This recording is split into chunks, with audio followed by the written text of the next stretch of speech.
Hey family, it's so good to be here with you guys tonight. And I'm really humbled to share with you about the ways that God is working in the Caribbean and in Canada and in the US.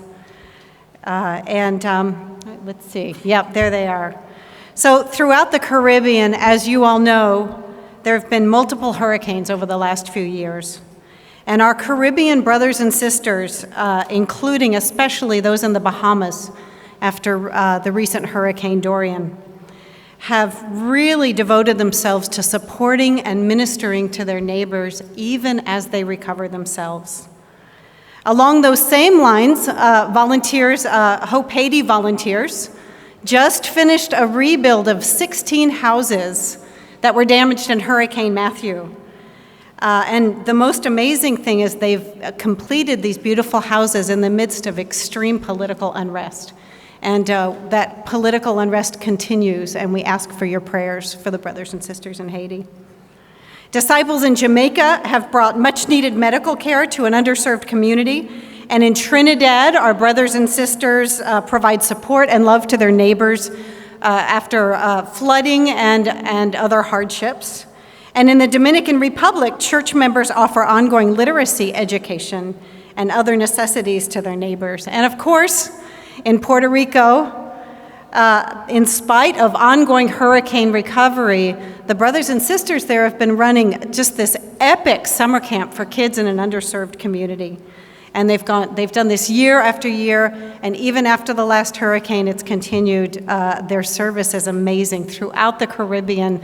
Our brothers and sisters are so inspiring there. Do you guys know if any Canadians registered for the conference this year?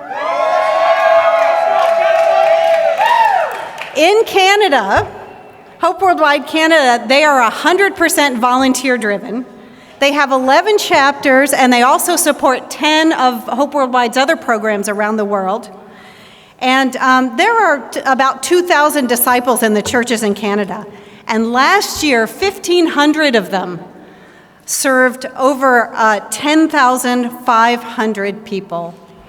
Several of their chapters and volunteers have been recognized by the Canadian government, and their local programs focus on serving their neighbors on a regular basis in really innovative ways. So one of those volunteers is Diane, and during a day camp that the Winnipeg chapter has been running for the last 2 years, she noticed that one of the little girls was having a hard day and that she wasn't really responding to the people around her. She sat down with the girl and she shared about her own background growing up in foster care. And the little girl, in turn, shared about her bad day and the difficulties in her own life.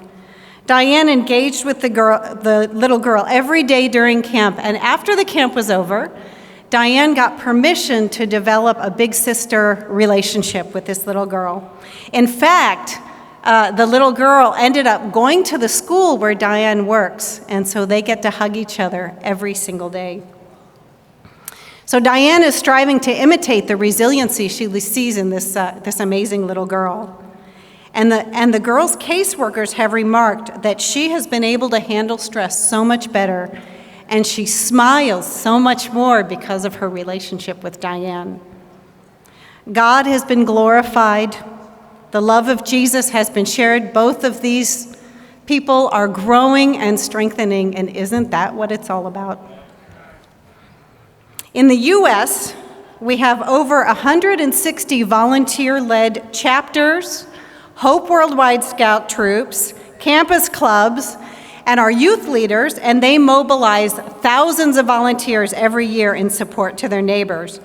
So as you know, over the last few years, we've been trying to focus more on mutual and relational support so that we can share the love of Jesus in a personal and ongoing way and learn from those that we're helping.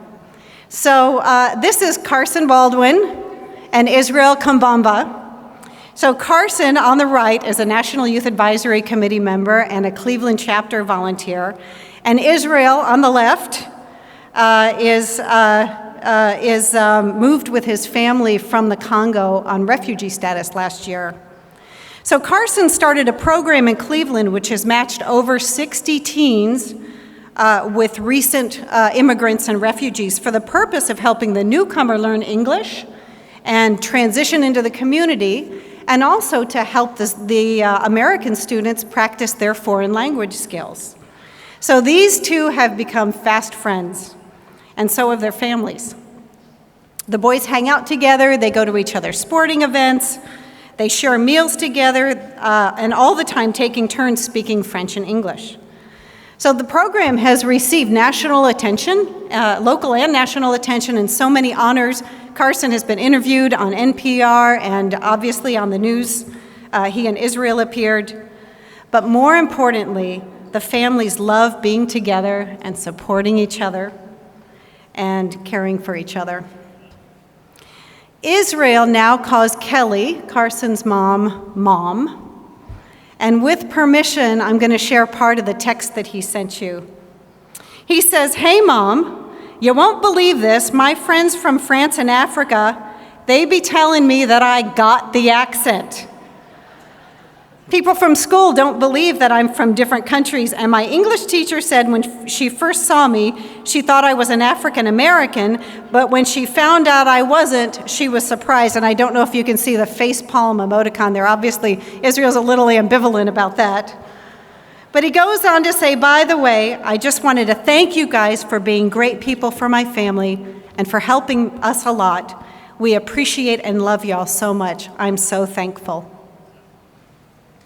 Israel's English has drastically improved. Carson's French is stronger.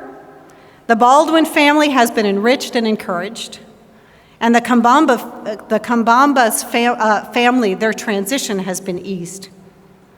God has been magnified and glorified, and the love of Christ has been shared with great impact. And isn't that what it's all about? So in closing, I'd like to ask a very special group of people to stand up. And everybody else, you're going to want to applaud in the worst way in a second, but I'm just going to ask you to hang in there with me. Can you do that? So I would like to ask you to stand if you, as a volunteer, serve as a country director from anywhere, a chapter director, an advisory committee member, a program director, a campus club champion, a Hope Worldwide Scouts troop leader, a NIAC, GSI, NCAB, or NLC past or present. I'd like you to stand right now. Hold on. We're going to clap in a minute. Let me just say something to these people first, if I can. You are an astounding group of people. In addition to raising your families and working and going to school and serving in your local congregations, you're leading in service in ways that, whether or not you see it, you are changing your church, you're changing your communities, you are changing the world, and we thank you from the bottom of our hearts. You are Hope Worldwide.